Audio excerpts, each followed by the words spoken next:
სწავლებისა და აღზრდის აქტუალური პრობლემები ბათუმის სახელმწიფო უნივერსიტეტში სამეცნიერო კონფერენცია გაიმართა. Როგორ გადალახონ ბარიერი მოსწავლეებმა უნივერსიტეტში, როგორ შექმნან მოტივაცია სტუდენტებმა და სკოლის მოსწავლეებმა ერთობლივი მუშაობისთვის. Ამ საკითხებზე იმსჯელეს შეხვედრის მონაწილეებმა. თემაზე სწავლებისა და აღზრდის აქტუალური პრობლემები მოსწავლეებმა სტუდენტებთან ერთად შექმნილი საკონფერენციო ნამუშევრებიც წარმოადგინეს. პროექტში სულ რეგიონის მასშტაბით 19 კერძო და საჯარო სკოლის მოსწავლეა ჩართული. კლუბმა მუშაობა გასულ წელს დაიწყო.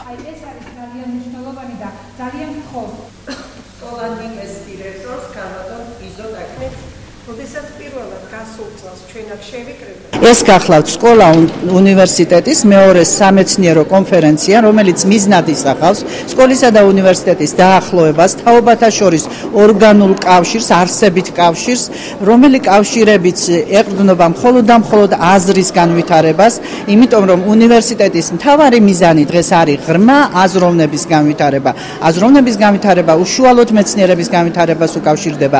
დღეს მოსწავლე, რომელიც პირველად გააკეთებს განაცხადს აუდიტორიასთან და პირველად დაიწყებს მეცნიერულ პრობლემაზე ფიქრს, ეს იმას ნიშნავს, რომ მასში რაღაც ისეთი მომწიფდება, რაც მუდმივად ჩართავს ამ პროცესში.